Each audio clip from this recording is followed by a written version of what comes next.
everybody, what is going on? And welcome to The Last Hit. My name is Munchables, and today I'm joined, of course, by Lyric, but we also have a very special guest, the co-streamer extraordinaire, IWillDominate. How are you doing, Dom? Welcome to The Last Hit, mate. Welcome on into the official podcast. Yeah, I'm good. I mean, I heard that this is a little bit different than Bevies with the Boys, so I'm not sure what to expect yet, but, you know, we'll see where it goes. Yeah, this one's a little bit more reserved than what we get up to on Bevies with the Boys, So but also a little bit more specific. I was going to say I'm not going to be comparing a roommate to any body parts this time. Perfect. Oh, God. Yeah, fingers crossed.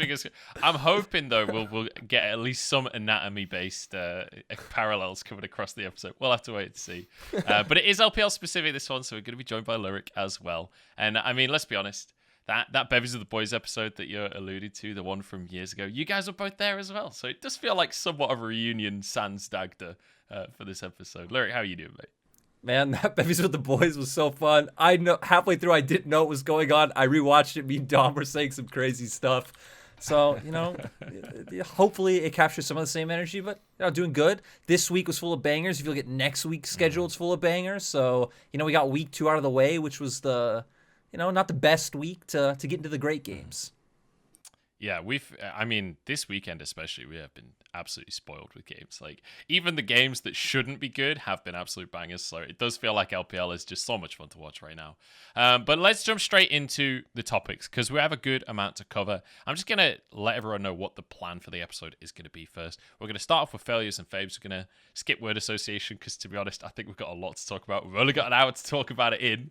So we're going to do failures and faves for everyone. And then we're going to be jumping into each of us bringing our top 15 list of the top 15 players in the LPL and debating the differences between those lists. And I've got the list in front of me here. I can already tell you there's quite a few differences, so there's plenty to discuss in that regard. But let's jump straight into failures and faves. Dom, I'm going to kick it over to you first since you're the guest on the show. You're the new guy here. I'm going to let you have your pedestal. So we'll start with failures here. Who's your failure for week number 3? My failure is just IG. Like, as a whole, it's so depressing to watch because they're a team that you always expect to be good, and they always have those like big upset wins. I mean, I always characterize them as like the team that can beat anyone and also lose to anyone. Like we saw them beat like EDG, for example, last split. And I was thinking that maybe today, because I mean, the day we're recording this, we just watched them get completely smacked by LNG. And I was hoping that would be a series where they were able to turn it around. I mean, they had that narrow loss in game 2 versus EDG. And, you know, I was just expecting something more out of them. Baolan came back, played today. Wink is no longer playing this series. Like, Puff is there, but it's like there's all these roster changes. Maybe when the Shy comes back, we get something good out of them. But there's a bunch of roster changes. The team looks completely out of sync, which I assume happens when you're playing with so many different iterations of the roster. And the main thing that makes me sad as an IG fan is whenever you used to watch IG, Rookie was always insane. Like, regardless of how bad everything was around him, he was always a consistent top performer. And I feel like he's lost a little bit of his touch. Like, I don't see the Rookie magic just that's going to get IG to, like, you know, a deep playoff run anymore. Like, it just feels like it's just all coming down for that team. Yeah, I think one of the hardest things as well is, like, you're mentioning maybe things can turn around when the Shy comes back. I think Naney is the least of this team's issues. Naney looks pretty good. Naney's had some insane games. It's like, that's the guy that you're going to have to replace when the Shy comes back. Like, I'm still a huge proponent for the ridiculous rumor that the Shy goes AD carry. I don't know where that rumor came from. I'm 99% sure that's not true. But, like, God, how fucking funny would that be? I've already sworn. I feel like the weirdest thing about IG to me is people are going to think back to last year and just think, like, overall, IG was bad. But in spring, IG finished first in the regular split. And in summer, they finished, I think it was 3rd or 4th. Yeah, like 4th. And it was it was like similar rosters, right? Puff and Southwind, Baolan came in summer. They have a better jungler than they did at that time. Naney more solid than the Shy, you know, not going to have the same highs and lows. So it's just so crazy to me how this team just has those moments. Kind of like Dom's saying, it's like they can beat anyone, lose to anyone. Munch, me and you talked about this on broadcast. It's not even like they play to the level of their opponent. It's like they kind of pull everyone else down into the mud with them. And then last year, right, Rookie can pop off. The Shy still having those games. I do think maybe the Shy coming back would be a good thing overall if we just think about strictly winning, because you just need some kind of like crazy game where someone can take over, because their decision making is still just atrocious. I do think with Wink and Lucas it was better. Like they were playing more as a team, but I mean they were both just still so bad. They were losing lane every game that you just couldn't have it. And I don't know what this team does. Maybe you try out Lucas plus Puff, but it doesn't feel like that does anything. Rookie, I don't think Rookie's bad by any means right now either, right? It's the problem is Rookie's mortal. Rookie's not supposed to be mortal. Rookie's supposed to be up there with Faker, that he can do it all, and he's not doing it all right now. And yeah, IG, I think I ranked IG like top 4 coming into summer, just pure hopium, and yeah, that's not happening. Yeah, it's like can you make playoffs angle for them? Like I really don't even know if they're gonna be able to, because like honestly, LGD looks pretty good. I don't know, like Suning's struggling pretty hard, but like they're another team that could potentially make a run and make playoffs. And then when you start looking around like all those teams in that tier, like BLG, OMG looks pretty decent now. It really looks hard for IG to actually make playoffs at this point. I don't know. I hope that the Shy comes back and the coin flipping is good enough, because right now, like, they're not even flipping a coin. They're like 30% win. So if you can get like a 50% like win record, you can just straight up flip a coin. I think that's probably good enough to make playoffs, hopefully. Yeah, I mean, we'll see. I'm not hopeful. I'm not hopeful for IG, but maybe there's hope somewhere deep down. But let's continue with the ranting and the rambling, as I'll kick it over to you next, Lyric. Talk to me about your failure coming into this week. This failure hurts me so much. My favorite player is Mole. WE absolutely sucks right now. And I don't even think you can really target a single player in WE who's bad. I think Missing is the biggest underperformer, but this team's decision-making is just atrocious. I remember the FPX series specifically where Beishong accidentally takes blue from Mole. Mole now has no mana. Doinby is just constantly pushing him. He can't look for a reset. And for some reason, WE are just like, let's start Rift Herald, despite the fact that we know Crisp reset first, so he's making his way top. They just start it. Mole's not able to do anything. He has no mana, and they just lose out on pure numbers advantage and end up losing game 2 off that. There's other situations where, enemy bot lane is Prio. They move first. You see Mole and Beishong contesting for Scuttle Crabs. Both end up dying. Elk jumping into team fights, instantly to the back line, still having those same Elk moments he always did. It's just like, it's so hard to judge this roster when everyone other than Breathe looks so bad. And I feel like for Mole and Beishong, it's because their decision-making is just atrocious. I don't know who's like supposedly calling this team or like how they're deciding to do what they do, but unless Breathe pops off, WE doesn't win. Beishong doesn't look good right now. Mole doesn't look good. Missing looks atrocious, and Elk is hit or miss. Yeah, I mean, I'm of the opinion that like Mole is just super uncomfortable, and he's one of those players that thrived in a bad organization. Like when he's the star of a bad team, I feel like he looks really good. But then when you have to play like a more structured style and you have more like restrictions and what the team really needs from you, it's like there's very targeted areas where they want him to succeed. I mean, there's some really weird performances we've seen out of Mole. Like there was that Mole set game where it was like, man, like please, like just stop sending it for 1 second so Breathe can try to win you the game. But I just feel like it's so strange. Like even when he gets Zoe, like it's just not the same Mole Zoe that we remember. So yeah, I feel like they're just really like not used to playing together, and it makes me start thinking if Shanks was just a better fit for the team, even if he was a worse player. Yeah, it's one of those things, right, where you feel like they're gonna have to make a change, and they're probably gonna have to bring back Shanks. I don't know if it does anything, but this roster should be competing for a world slot, right? There's no way it shouldn't. Yeah. And the fact that they're struggling so heavily is crazy. Also, one just funny thing, they look like they had never seen Dr. Mundo before in their lives, right? Like the amount of abilities.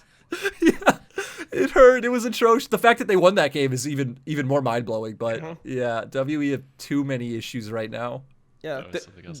They didn't know that the passive was a CC block. Like they actually just didn't know it, because if they did, they would have just like the set that's walking up would E first and then ulti the guy into like the wall or something. Like they would be playing to knock off like the shield. It's like when you play against a Sivir, you're not going to throw your most important CC spell directly into the spell shield first. You're going to try to use other spells to knock it off or like bait it out. So they had no clue what Dr. Mundo passive did, and it's just sad that like it was so hard for them to actually play that game out. And when you watch the only excuse I'll have is that when you watch it, Mundo's passive is not very obvious, and if people don't know what it is going into it, like, it's almost impossible to figure out. It's like you think your abilities are bugged or something. It's like, well, what just happened? Like, there's nothing that will tell you, oh, this guy is going to be unhittable. It's not like he gets, like, the Malphite, like, rock armor, like, something where it's like, oh, he looks kind of, like, strong. Maybe I got to do something about this. So it's just an interesting situation. Yeah, and it's one of those things where I feel like so much is changing so rapidly in the game right now. It's like the new items coming in as well, which obviously aren't available in LPL just yet, but, like, Hullbreaker and the chains of... I can't even remember what the word. They made up some word.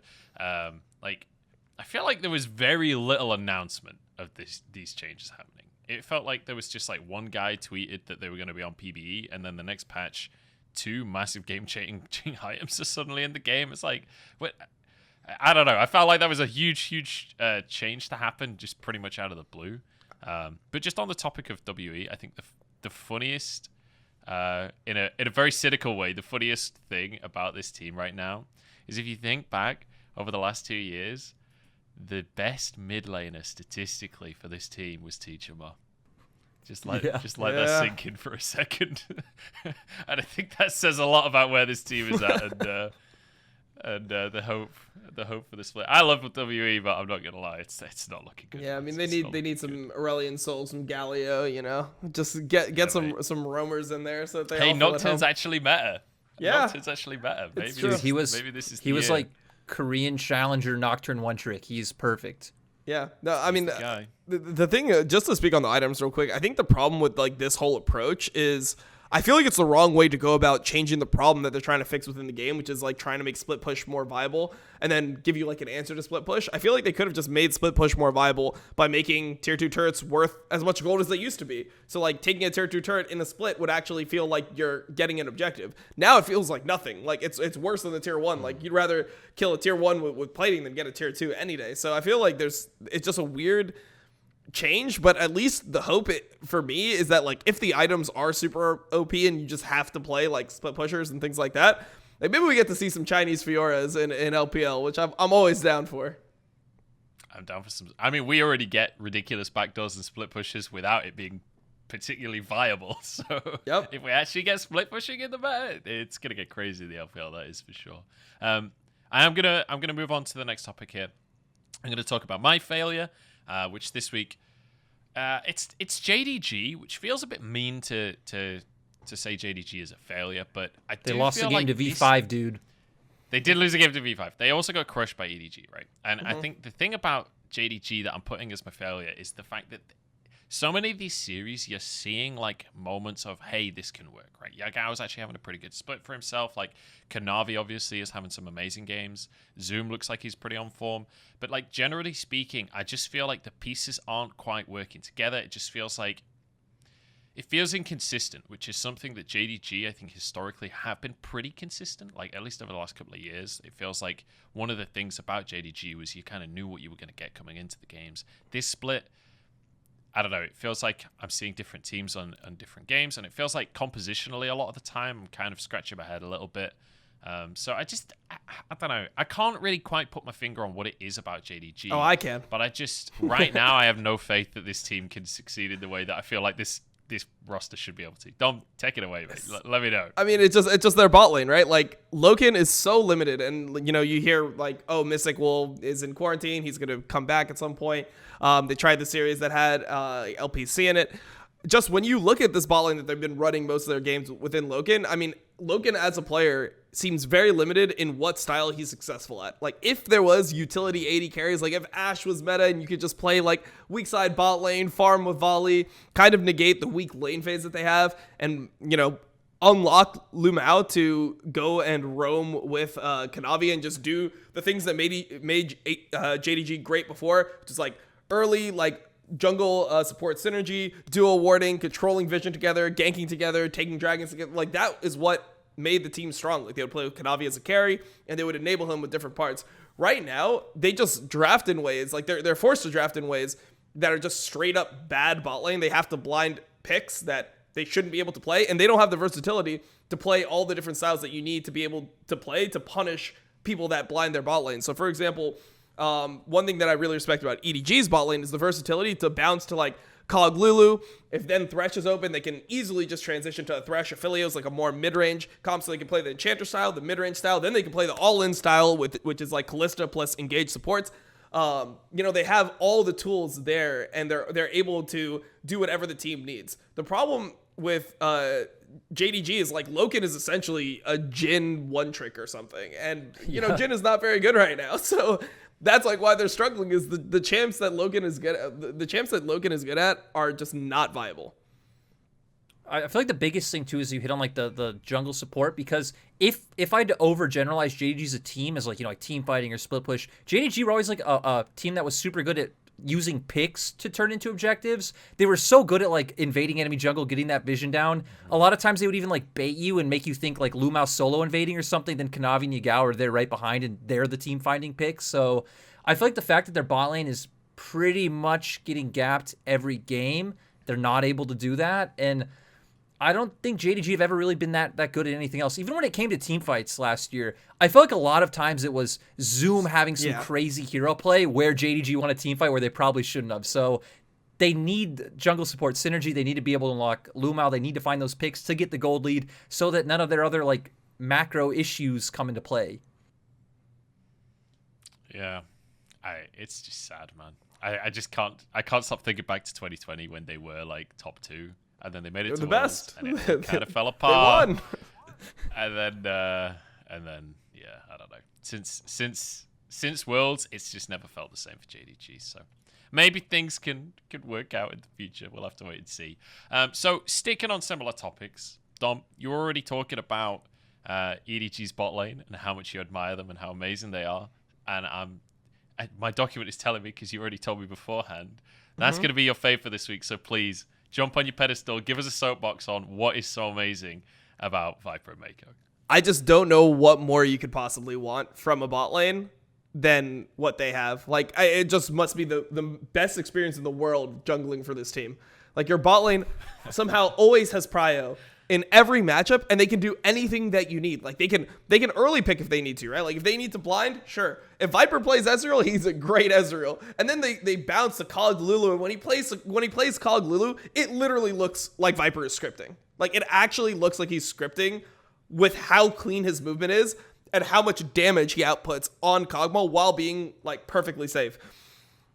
The Thresh like Aphelios game that they played today was just so clean. Like the awareness that they have, and like they have just like this innate synergy that you just love to see, where Mako is always aware of what Viper is doing and what Viper needs, so that there doesn't even need to be communication. If Viper like has to kite, Mako's already exhausting the targets that are going with him. They're kiting back together. The second they can go in, like Lantern's already at his feet. Like it's just beautiful to watch, like two players that, like, you could remove voice comms, they're on the same page every single time. They know how to play like every lane matchup, and it's just crazy to see a bot lane this good. I mean, to me, it's just by far the best bot lane in the world right now. Yeah, and this is a team where I've actually talked to some people who are in EDG about their bottom lane a little bit, and they said specifically about Mako is like last year, apparently Mako didn't feel very comfortable playing a lot of different champions because of how Hope and the rest of the team played, but having Viper, who, like, Viper's Chinese, I guess, is like decent for how long he's been there, but the fact that Viper knows how to do everything perfectly has just given Mako so much confidence, where he does feel good like picking Enchanter supports again, or just pretty much being able to play anything. So it's really cool seeing Mako be able to play with a good AD carry again, because right, Mako in 2020 looked kind of scuffed, which kind of hard to blame him. Hope might have been good, but EDG as a team overall were not there. So I think, like Dom said, best bot lane by far, especially when you factor in that I don't feel like LPL we have very good bot lanes holistically. Like, we might have like some decent AD carries or like some good supports. You think of people like Iwandi, Crisp on his day, but yeah, they're gapping everyone. And I think when we get into our list, it's not surprising that, these guys are some players who are pretty good right now. So I don't know. This one's such an easy favorite. These guys are absolutely insane. And the fact that this meta, they don't even need to carry, like Scout, Flandre can be doing a lot of the work. And someone pointed out, I think it was Hysterics on Twitter, said, Viper doesn't even have an MVP at this split. It's just like, man, this team is just so scary. And if we do get into more of a bot lane meta towards Worlds, like, goddamn, other teams, they better be scared. Yep. On that note, like Viper not getting an MVP today after his Kalista performance, he literally got a solo kill on the tower, like super early in the game. Like, come on, how can you not give the guy an MVP after that kind of performance, that kind of domination? But it is what it is. Wait, who got MVP for that game? He got Rookie of the Split, right? So he's got his awards already. Say that again. Sorry, Dom. Game 2 is JJ. JJ got. Wait, didn't JJ hint that game? Didn't he die top? Was that the game that he died top or no? Where he died top jungle to Zoom and Kanavi? Maybe that was game 1. Maybe it was game 1. I don't remember. Maybe that was the game where he was dying. But like, come on, the bot lane gapped so hard. Viper was like 4-0 at like 4 minutes, 5 minutes. Just give him the MVP, please. Yeah, just felt like robbery, daylight robbery. Let's move on to the jungle role though, because I'm gonna kick it over to Lyric now for his favorite.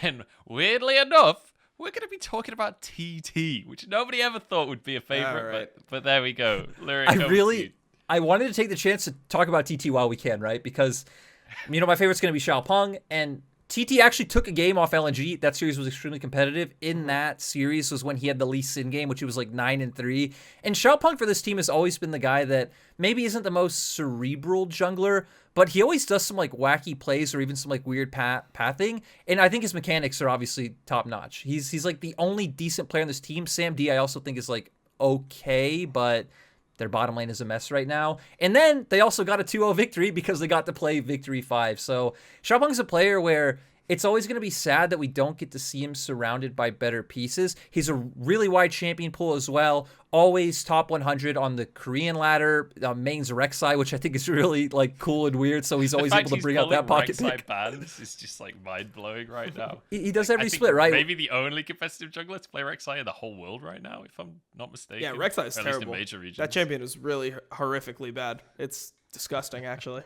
I can tell you as a Rek'Sai player, this is probably the worst that Rek'Sai's ever been. So, yeah, I mean, we'll see if he's still playing. Wait, actually, he was playing Stridebreaker, I think. Rek'Sai. I don't think he was playing. I think so. Yeah. It wasn't like Assassin. Yeah. Yeah, he wasn't playing Prowler's Claw in the game. So maybe the Prowler's Claw nerfs won't even affect him. Maybe he'll just be fine. I don't know. I think that it's just like the Stridebreaker nerf might. Yeah. The Stridebreaker nerf might, but we'll see, because I feel like, maybe with like Blue Smite, I mean, Rek'Sai operated without like the dash for so long, right? Maybe you can just Blue Smite and the slow will be good. I think it's kind of a weird interaction where it seems like Stridebreaker was nerfed, but then when you like read all the changes, like the slow is actually pretty insane. So a lot of times when there are changes like yeah, exactly. But Stridebreaker wasn't necessary on every single champion. Like, I mean, it just didn't exist in the game until this season, right? So I feel like sure there is more mobility from like other items in the game or like new champions and things like that, but I feel like Stridebreaker might end up being like a super underrated item that actually will add power to champions that people thought needed Stridebreaker but really didn't. I feel like for champions that can still close the gap like Gnar and Nocturne, Stridebreaker is going to feel so insanely good, and it seems like it only really hurts obscure champions, right? Like the Dariuses or things like that, which we get every now and then by some player being a little bit cheeky. So yeah, I think that one's going to be interesting. I don't think we need to go too in-depth on Xiaopeng, right? We're already using a lot of time on failures and faves. I just want to be like, hey, TT won a series. Xiaopeng has always been pretty decent for always being bottom 3, and he deserves some praise. All right. I just think on the Stridebreaker point as well, I actually think that there's a small niche set of games that you'll see things like the Darius that feel like they need the Stridebreaker just to close the gap, but also when you find that flash opportunity to find the all-in and you've got the bonus of like extra slows, extra damage on your Stridebreaker, suddenly that's going to feel real good on those jumps as well. But I'll move on. Let's my fave, and I'll wrap up the whole segment. I'll just hit my fave really quickly because I think it's probably the most obvious fave you could go for. It's FPX right now. They look amazing again. It feels like they're back on form. It feels like they had I can't remember who their loss was against earlier on in the split, but it feels like those days it was LNG. It feels like that's in the past again. We saw RNG versus FPX, absolute banger series. Doing B, man, it's just on another level. Like, he's absolutely insane. The whole team is cracked. I'm so excited for this team again.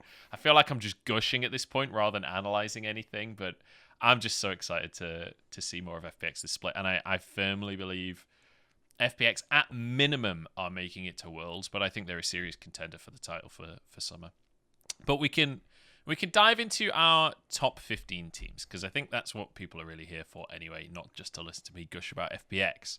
So we'll bring up a graphic on the screen, and you'll be able to see our top 15 lists. But for audio listeners, we'll quickly go through before we actually go in depth and discuss some of these players. We'll just each take it in turns and go through and talk through our lists. So I guess I'll go first. So in 15th place, I have Cream. 14th, I have Flandre. 13th, I have Iwandi. 12th, I have Breathe. 11th, I have Xiaohu. 10th, I have Jackie Love, which may be a little controversial, I'm not going to lie. 9th, I have Tarzan. 8th, I have Karsa. 7th, I have Zoom. 6th, I have Scout. 5th, I have Ming. 4th, I have Nuguri. 3rd, I have Knight. 2nd, I have Viper. And 1st, I have Doinb. And I'll just quickly mention kind of my criteria. I'm mostly focusing on recency and on this split, with some players getting previous credit from previous splits.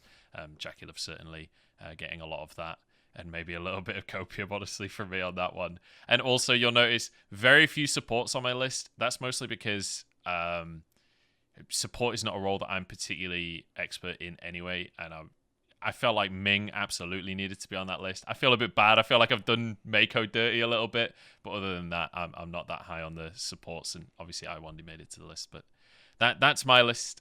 Lyric, do you want to go second? Tell us your criteria and tell us your top 15. Yeah, so, current peak performance and consistency definitely are the two biggest factors, but I'm also putting a lot of weight on performance over the last few months, just like players could be reliable, right? Like someone like Icon right now who's popping off, but we've seen Icon in spring and, even further back. It's like the reliability needs to be there. Yeah, the trust needs to be there. Some players, it just isn't. I also have Clutch Factor on my list just because we do get into so many like brawly, weird, knife fighty scenarios where, heck, we saw it with Doinb on the Lee Sin, right? I think that can definitely knock you up. And then my list, I'm going to go reverse of Munchables because I just do that, is Ming, Viper, Doinb, Scout, Nuguri, Knight, Tarzan, Breathe, Zoom, Mako, Xiaohu, Wei, Fofo, Gala, Cream. Audio-only listeners, you just have to accept that, you're going to have to slow that down or listen to it twice. All right. Dom, over to you, mate. Let us know your criteria. Let us know your list. So my criteria, I would say, is like 25% like prior skill coming in, or like my perception of them, and like spring split. I'd say like 75% I'm just doing like on this split to this point. Maybe a little bit more than 25% for the RNG players, because RNG just won MSI, and then if you heard, like they had issues with quarantine and all this stuff when they came back to China. Obviously, they're a patch behind, but I expect the team to start picking up some wins. They've also had like a relatively difficult schedule. OMG, I think, was supposed to be like a free win for them, but it wasn't really that free, considering how they've been looking so far. So yeah, I'm doing like a lot of it recency based. So 15, I have Flandre. I don't know if this one is controversial at all, but I actually think I could have potentially put him higher. I think he's been playing pretty well this split. He's had like a couple int games, which is standard for Flandre, but he's had a lot of carry performances. The Gwen performance that he had versus IG is one that stood out today. The games that he had versus JDG, I thought he just played better than Zoom overall. And that was like the defining factor that had me leave Zoom off my list, which is like, I guess, probably the most controversial thing. So I have 15th Flandre, 14th Cream, 13th Karsa, 12th I have Otley, who I think has been doing pretty well this split. 11th Ming, 10th Nuguri, 9th Gala, 8th Scout, 7th Xiaohu, 6th Knight, 5th Mako, 4th Breathe, 3rd Tarzan, 2nd Viper, and 1st Doinb. So yeah. So I want to talk about Doinb straight away, but I feel like we need to wait and do the top of the tables last, probably. So sure. Let's start at the bottom. I think Flandre is a good topic to hit. Since two of us have Flandre on the list, me and Dom both have him. I have him 14th. Dom, you have him 15th. Lyric, I believe, unless I'm misreading, you skipped Flandre on your list. So let's just, because I feel like Flandre is one of the most controversial players, not even in terms of like personality or anything, just like he seems to be like a Marmite player. People seem to either think he's absolutely washed and terrible, or they think he's the best player in the history of the universe. Like, Lyric, what's the logic on skipping Flandre on the list here? So I feel like the reason I don't have Flandre right is because I definitely put more weight than you guys did in like spring and playoffs performance, to where right? That pushed people like Fofo and Wei onto my list, people like Zoomhorn on Dom's list, along those lines, right? Because I think right now Flandre definitely deserves it, but Spring, it was just like this split, right? Had a pretty good start. We got halfway through, and I do think he got over criticized in Spring, especially there was one Jace game where he just got hard.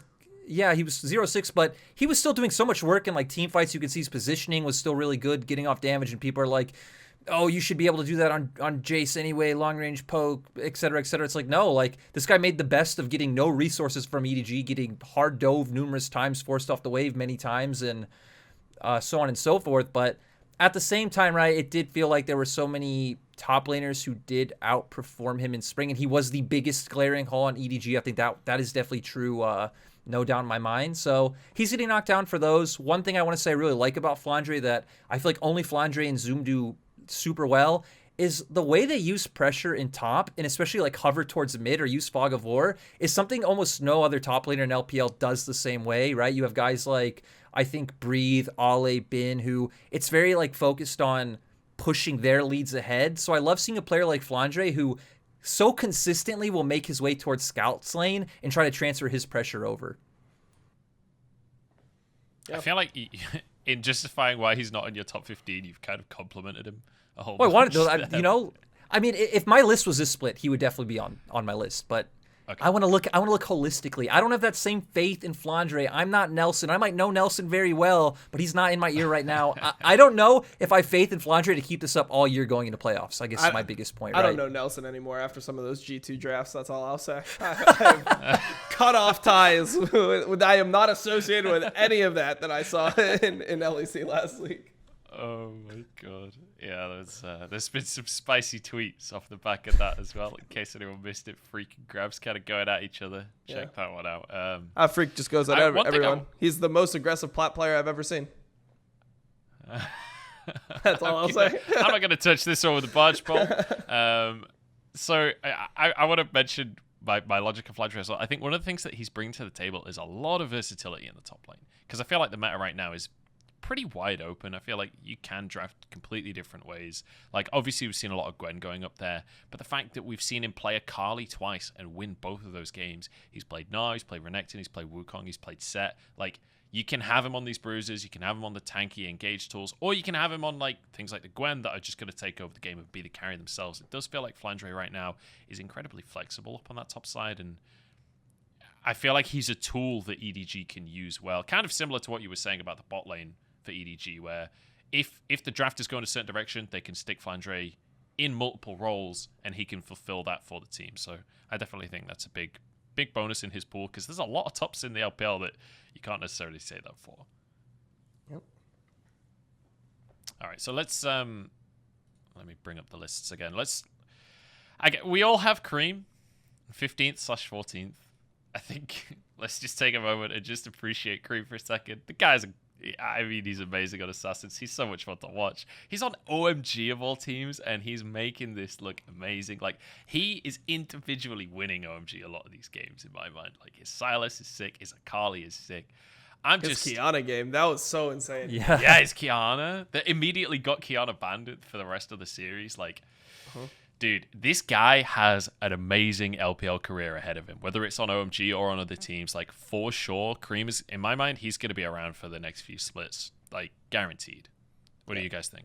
I mean, the only thing that we have to see is, like, versatility, because, I mean, he's pretty much just playing melee mid laners every single game, and from what I've heard, like, in the community, that's kind of what he was known for in solo queue, is he was just, like, this guy who played a bunch of Kiana and a bunch of these, like, assassins and things like that. So right now, I think the meta is really good for that. If that actually is like an accurate characterization of his skill set, then this is the best time you could have came in, because pretty much like you have the ability to play Lee Sin into like almost every matchup. You can play Set mid, you can play Sylas a lot of the time.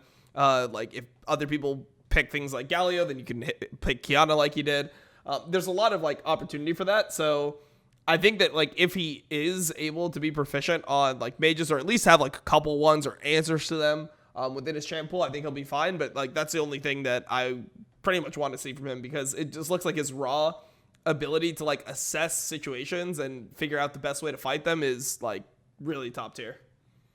It's just so crazy, especially the times when like both teams will be backing off from objectives. There's one time in mid where I can't remember what team they're playing. It looks like the enemy team gets away, and he just like knows like if I flash, get this dash perfectly, I'm gonna pick up the kill. There's another one on a Kali in the enemy jungle where the enemy team is disengaging from contesting blue buff. Does the same thing, like flashes in, hits the E, goes in, uses ultimate, gets away clean. Like this guy just understands his limits so well. I did do a bunch of research on him coming into the split, and his champion pool looked like melee mids and assassins plus Ryzen Victor, and that was kind of it for his mage play. So he is a player I'm skeptical on going forward, but I mean, right, he's just such a highlight right now. He has to be on the list. He's the best player on OMG like by miles. Though I do think OMG overall as a team have like shown surprisingly good, just macro overall. Like jungle support works together. They're able to invade, get enemy vision. They're contesting enemy blue buff quite regularly using Cream's pressure in his assassin. So yeah, I feel like it's interesting that Cream was able to bring a team together of either all like LDL players or reject players like new who people didn't have a lot of faith on in other teams. Yeah, feels like that OMG squad is coming together. I genuinely think that it's a squad that we should see in playoffs, and I'm excited to see them in playoffs because in the right matchup, I think that they can take best of fives. We've seen that it's with a player like Cream that is so good at so many of these melee champions. I think it's very difficult to ban him out without allowing other power picks through. And so even in best of five, when you can adapt your draft, I think it's going to be difficult to draft against these guys. So I think the only teams that are going to beat OMG when it comes to those kind of series are the teams that just have better raw talent across the board, which obviously some of the top teams very much do. But I'm excited to see what's ahead for them across the course of this split. So let's move up the list here. So in 13th place, we've got a couple of contenders here. Lyric, you've got Fofo on. You're the only one with Fofo on the list. So do you want to let us know about Fofo here?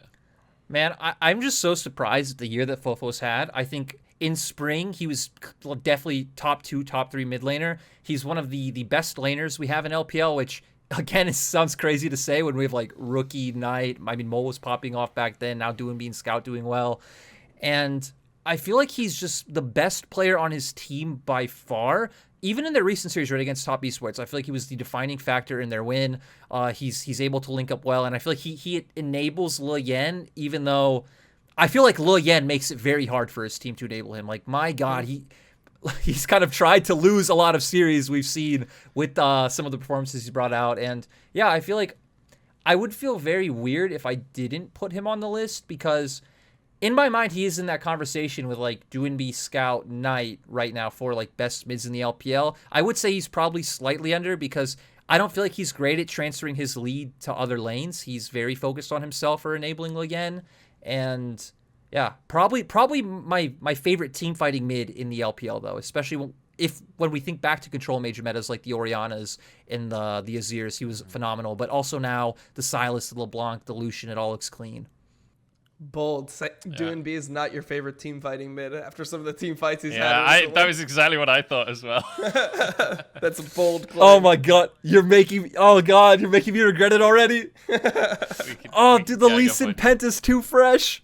Yeah, it's right there. That was something else, man.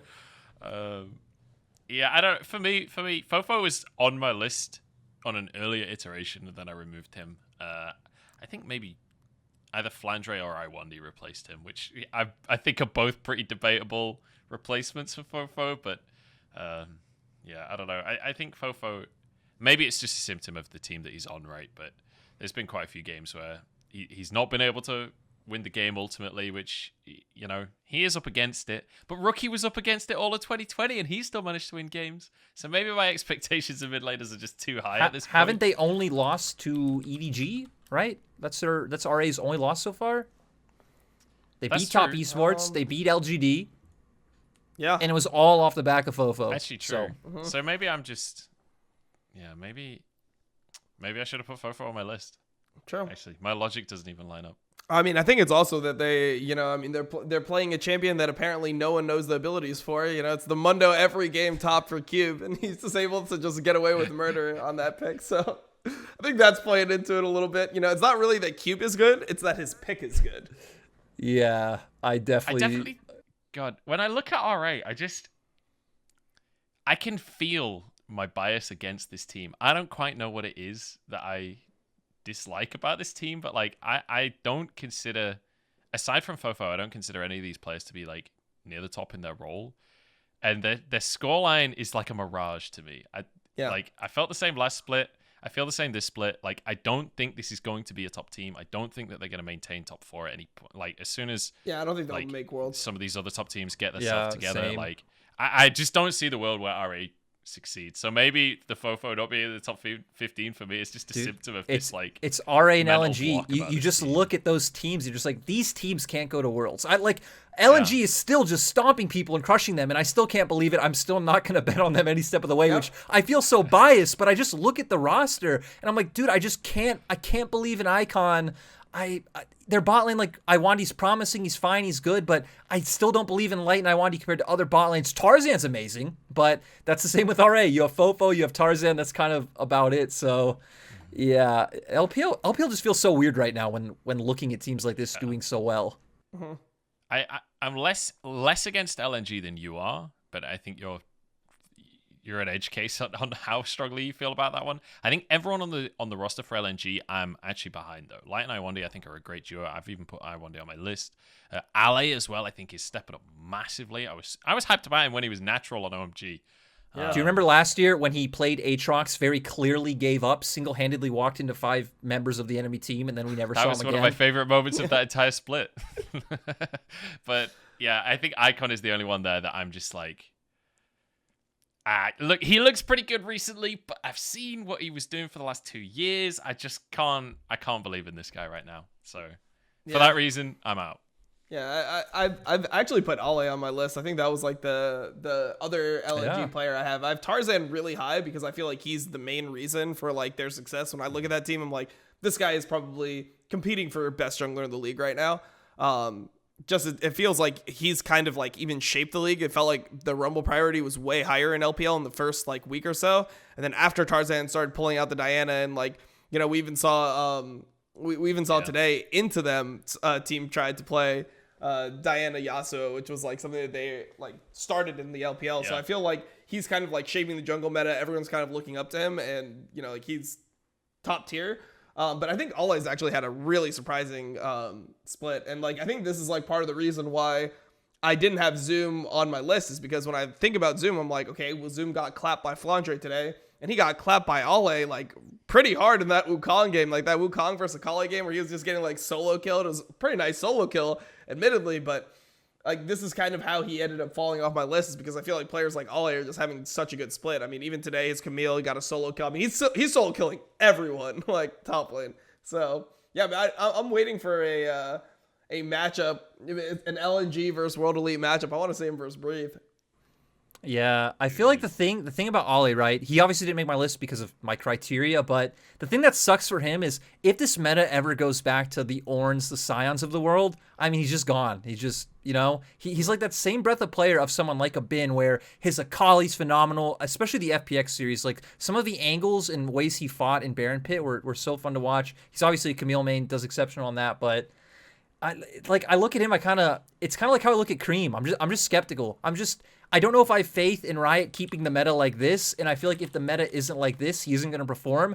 And then I don't want to factor intangibles into my list, but we very publicly saw in a pro game last split, doesn't have the best mental when it comes to like not being able to tilt when his team isn't able to win. So, but I think right now he's definitely a standout. Him and Tarzan are my favorite parts of LNG.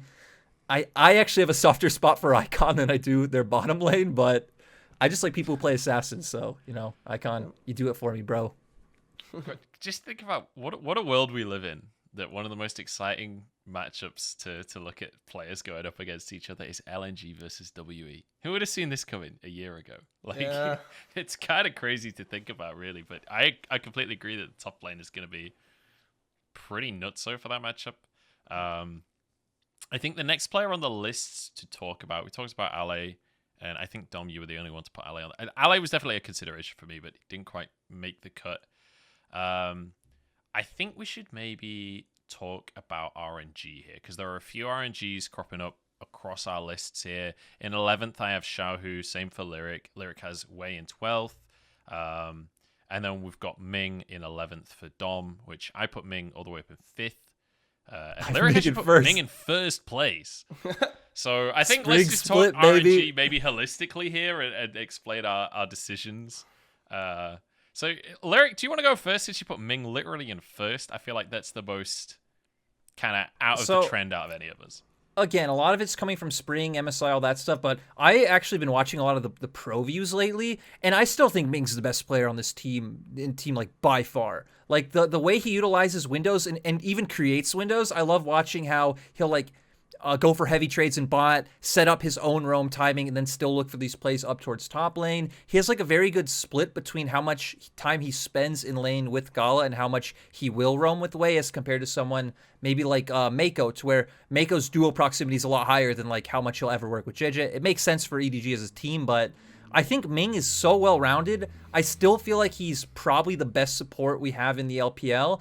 And support jungle is always hard, right? Because when your team isn't winning, I feel like those are the two roles that are most impacted by their performance. He doesn't make any obvious mistakes. He's still the main engager for the team. I feel like he sets everything up for RNG. I feel like if there's ever a day where Ming is bad, this team, it's not even like right now. Like they instantly go towards the bottom of the table for me. So yeah, I just have a lot of faith that Ming and RNG as a whole, like Dom was saying earlier, I feel like RNG are going to be able to get back towards the top. Whether they're competing for the championship or not, I don't know. I would assume they could, but with this meta for mid lane, I feel like that's a big question mark. But yeah, I still have a lot of faith in Ming. I really love watching his pro views. I think it's like some of the most exciting you can get when watching a support player play, with just how much he's able to influence the map. Low-key jab at support players right there. Yeah. Yeah, support players are bad at the game. True. I agree. Just as a whole. Is that why you put Ming in 11th? Look, I come from the era. He's a support player. Look, so I started I was like in that original class of like professional League of Legends players, right? And the way that teams were decided were you got 5 people together and everyone kind of played every role at that point. And the player that you decided like you didn't want to kick, like you liked him, but he was the worst, you put him on support. That's how it is. And even nowadays, like if you start playing with a group of friends, the worst player will always go support. So yeah, support is just like that. I mean, in my mind, like it's different in competitive play because a lot of times you have a lot more responsibility in things like engaging. But support is generally the easiest role in League. But yeah, no, I definitely agree that Ming is super good. Like Ming and Gala, I expect them to be probably like the second best bot lane. I don't know if they'll be as good as Viper and Mako. In lane at least, I think that the problem with them is that they don't have the versatility, I feel like, to match. Like they've been trying to play these new bot lanes since they've been back in LPL in summer, but it feels like they just don't have like the same level of proficiency on anything outside of like the all in like engage and murder the enemies, like that type of bot lane. So yeah, no, like I think that they've just been like decent since they've came back. Like they're not as good as they were at MSI, but obviously there was a bunch of issues once they returned to China. The player that I put the highest out of all the RNG players was Xiaohu, who I probably didn't perceive as their best player, but if I'm judging their split right now, I mean, he pretty much beat Nuggery as hard as you possibly could. I mean, he solo killed him, like 4 times in the first, like... He didn't even have a solo kill before that series. It was disgusting. Yeah, he had 3 solo kills in game 1, and then in like the first 5 or the first 2 levels of game 2. So in like the first game and the first 2 levels of the second game, he had 4 solo kills combined on Nuggery, who, for my money, was probably the best top in the world in spring. You know, I mean, we saw the finals when he was getting 4-man by RNG and like killing people. So. That's why I put Xiaohu so high, is I feel like his performance on Gwen was really good. I forget what he did. I think he took like interesting summoners. Maybe he took a Ghost one game, and then I think he took Ghost. Yeah, he took Ghost once and Flash. Yep. Yeah, which I liked. I liked the idea of being more flexible with your summoner spell. I think a lot of people get really stuck in like the Gwen, I need to take Ignite type of mentality. So I like that he was able to throw different looks at Nuggery and just beat him so hard. So yeah, for RNG players, those are the 3 that I ended up putting on my list. I mean, I wanted to put Wei there, but I feel like Wei's Rumble has never really been at MSI. Like he looked really good in knockout stage, or like the whatever it was, the group stage, I think it was called Rumble stage. Yeah, I think knockout. Yeah, I think it wasn't knockout stage, right? it was group stage and then Rumble stage. The first stage, right? anyway. Yeah, so like the first stage, like in that, what he's playing against, like wild card teams who looked pretty good on Rumble. As the tournament went on, he started to drop it, and like I mean, his best two champions were Udyr and Morgana in that tournament. I thought he was like pretty much. I mean, he felt like he was really good on Lilia, but Lilia's pretty much completely out of the meta. He was good on like Lilia, Udyr, and Hecarim, and none of those champions are still available in summer, or like not really pickable in summer. So I feel like he's taking a hit in that regard. Like I don't think the meta fits him super, super well, and that's why I'm way off the list. And then Cryan obviously is just like the worst player on the team, I would say. I think it's pretty comfortable. I think that's unanimous. Yeah, I'm kind of a similar pool here. I had Ming really high. I have Xiaohu reasonably high at 11th, but I do think that Ming realistically is the guy that's setting this all up. I did have Ming really, really, really high on my list, and then as I was adding more and more players, I was like, God. It's the same for Scout, actually. Scout I put in 6th place in the end, and I wanted to put Scout higher than that. I feel like Scout has actually been played super, super well, but the top of the list is so competitive right now, honestly. Yeah, the pick that I'm surprised that you guys have is actually Nuguri at 5th and 4th, because I feel like he's been running at this split. Like, he's been going back to LCK Nuguri 0-2 power spike. Haha, I got solo killed twice in lane. Doesn't matter. Like, his team fighting and stuff is still really good, and he always recovers in games, but like, his laning has been atrocious in the first bit. Especially the RNG FPX series, I think. Yep. Yeah. But there's always been like these that was huge one thing issues. that I was unsure about as I was writing it. There's a couple of these that I'm like unsure about as I was writing. Jackie Love as well is another one where I'm like, can I realistically justify that? But I still have like faith deep down. The Jackie Love one is not even anything to do with proper analysis. It's just like, look at the damage the guy does every single, I can't swear, game. Like, it's unbelievable. He is like comfortably the best at just doing damage. It's just sometimes he wants to do the damage a little bit too much, and sometimes that loses them games. Hey, Kog'Maw passive does damage. Can't say that for other. It does, and he maximizes that. Maximizes that. To be fair, he's actually legitimately turned team fights with that. I'm not gonna, right. I'm jumping out of the rabbit hole of Jackie Love because I feel like I'll just derail the whole conversation. I do just want to say real quick on Nuguri point. I feel like the only person I could realistically put above Nuguri like right now would be Breathe, and actually consider doing that. I was like, Breathe may be my highest top laner on the list, but I guess it's just the biggest get out of jail free card that I can keep going back on Spring. But I do find it amazing how well Nuguri can recover in games. I feel like every game we've seen him int. You know, there was the Jace game, I think that was yesterday. He had a game on Gnar where I remember him just getting, bodied over and over and over again, kept coming back with those Gnar ultimates. And there's really no one else in LPL who I think is as good at recovering as he is. So he's another player that kind of gets the benefit of the doubt. You expect him to come back. I feel like him and Breathe for me right now are like very close in terms of where to rank them. Actually, I feel like Zoom is probably the biggest question mark on my list. That like, man, I have way too much faith in Zoom to have him top 9 in the LPL right now. But I have him 7th. But that is pure faith, right? That is pure retrospective, because I don't. And this meta is like terrible for him too, right? This meta is not a Zoom meta. He needs like the Orin set top. Yeah, set is in there, but like Orin, he needs Orin in there. He needs like Aatrox in there, like all these types of picks. Yeah. The thing about Breathe that I'm gonna talk about though with him versus Nuguri is like, yeah, Breathe doesn't get to recover as well as Nuguri because he never loses as hard as Nuguri. So I feel like you have to like really be losing to have to recover to the degree of Nuguri. But it is true that like there's so many games where I'll be like, yeah, I mean, he's completely out of this game. He got solo killed 3 times. And then you'll look at the team fight. You're like, wait, he's 5-3-10. Wait, he's 5-0-10 since lane phase ended. So he is able to like always make himself relevant in the game. And I feel like that's a skill that most top laners don't have. Like they'll just... We'll get games like Bin's game today where it's like, okay, well, you're not playing League for the rest of the day on this one pick. So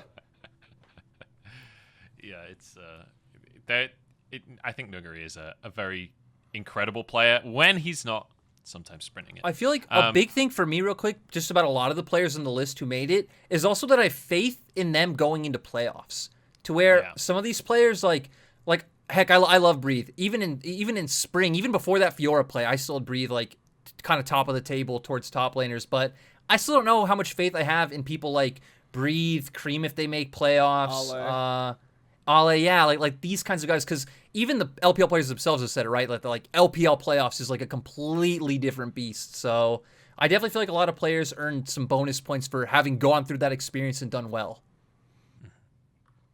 All right, let's talk mid lane for a second here, because there's a lot of mid laners up at the top of the table. I think a lot of that is down to the meta, right? There's a lot of flashy plays you can make in the mid lane.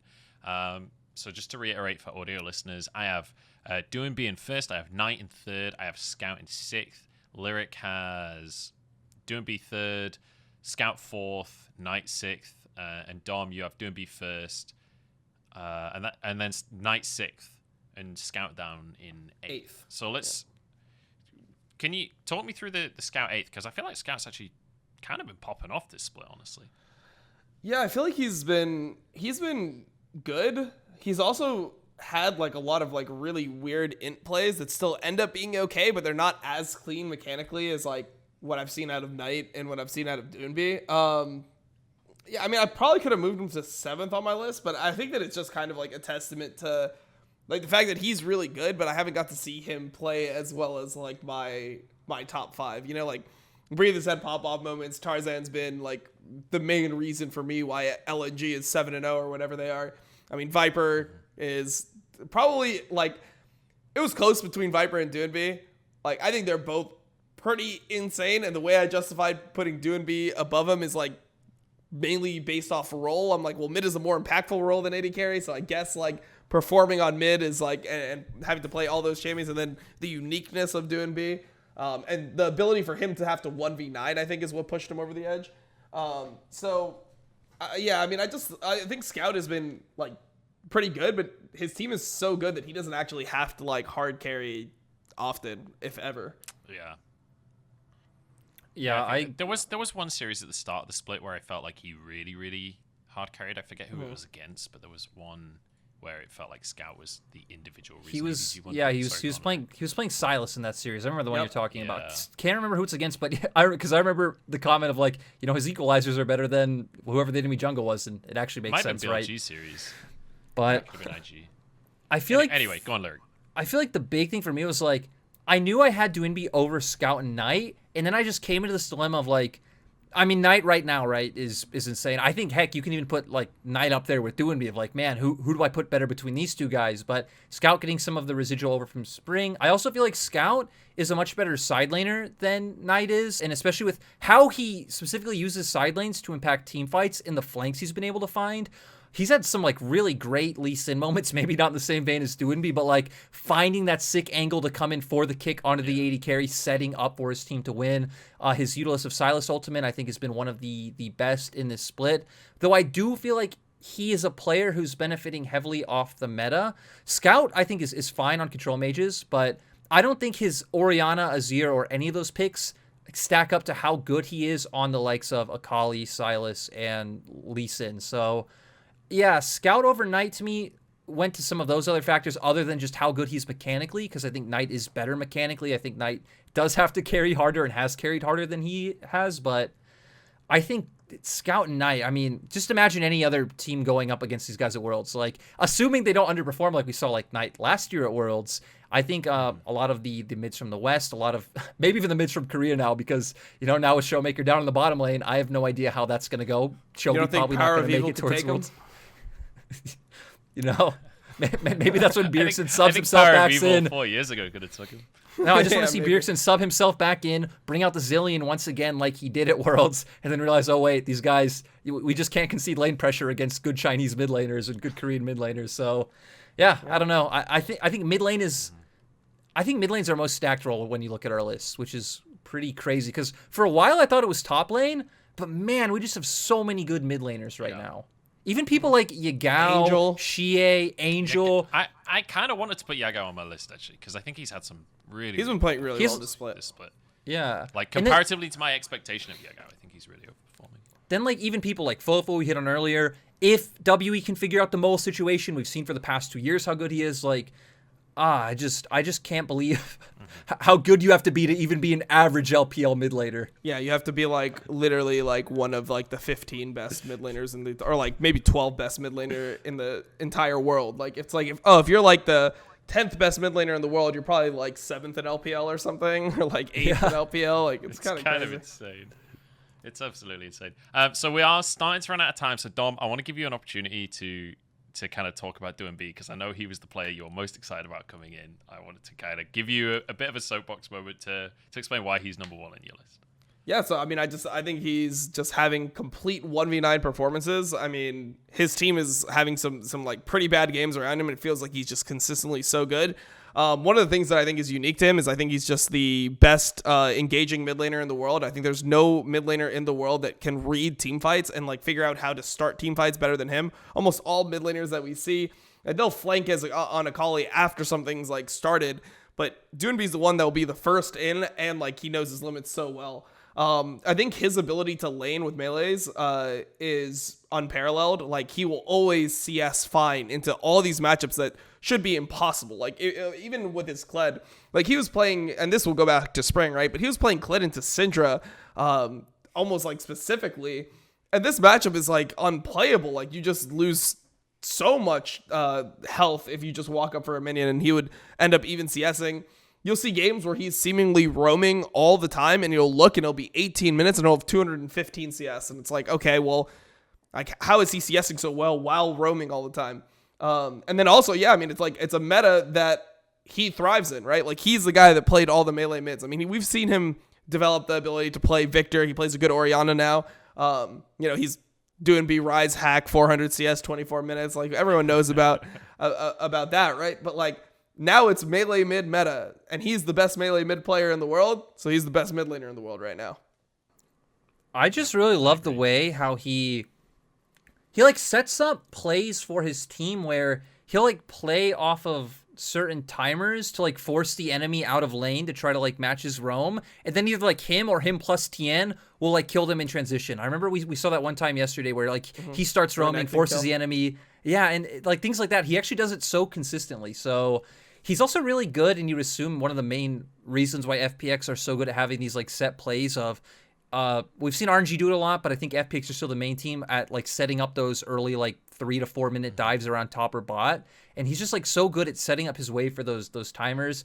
And lastly, on the Kled point, I remember one game in spring specifically against JDG, he's playing against Orianna, and he gets Yagao's flash at level 3 and then solo kills him at 5 or something like that. It's like, dude, it's just crazy how good this guy understands these matchups. I think just to put a final point on the DoNB thing is like when you think back to the Worlds win for FPX, one of the biggest things that was criticized about this team was DoNB's laning, right? And I feel like he has developed as a player since becoming a world champion, and now his laning is nowhere near as like I guess suspect in even last year as people believed. Like I think he's just he's become an incredibly well-rounded player without losing the strengths that he had, right? So I just feel like he's exceptional right now. And on that note, we're kind of out of time. So any final thoughts that you guys just want to say to kind of round out the episode before we close this one out? We'll go to you first, Dom. Well, I've been watching every region around the world, and yeah, LPL is winning Worlds. If they don't win Worlds, it is actually a miracle at this point. Based on like the fact that Dom1's imploding, they're playing a different role every single day. No one looks good in LCK. No one looks good in LEC. No one looks good in LCS. The amount of forced errors we see in LPL is so much higher than every other region. It feels like every other region's all on forced errors. People just killing themselves all the time. But the thing like that we were talking about earlier with like this DoNB situation, where he's like roaming and he forces you to like make a mistake because, you know, he's just playing the game. He's playing the mind game. He'll roam, but he'll wait for you in a bush, get a solo kill on you, run over the whole game. Like that is really special stuff. So yeah, I'm really like happy with the overall level of like pretty much all the teams in LPL right now. Lyric, any thoughts? You know, I'm just going to, have to be the bit of a fanboy right now. Just give a massive thanks to Dom, not only for being on this episode, but just the co-streams, right? Having someone in the community who, like, genuinely likes LPL. It's not even, like, a front. It's not like, hey, I can be the first one to do this. You liked LPL. You waited, like, a year to get the co-streaming. You were able to get it done. You've used your platform to push LPL. You've invited all of us on your shows, you know. So all of us just super grateful. It's why we always shout you out on broadcast or tune into the co-stream. So anyone who doesn't watch Dom's co-streams, you know, make sure to go check them out. Caster audio is still there, so you still get our beautiful voices. And yeah, you know, it's just awesome. Yeah, big agree on that one. Thank you so much for coming on, Dom, and for always supporting the LPL. It's much appreciated. No problem. And I guess, yeah, that's going to round out the episode. I'll not drop any final thoughts. I think I'm just going to close it out because I'm pretty sure we're over time at this point. Thank you very much for coming on, Dom. Thanks for joining me once again, Lyric. It was a pleasure. And for everyone else, thank you for listening. Thank you for tuning in. And we'll see you all in Champ Select.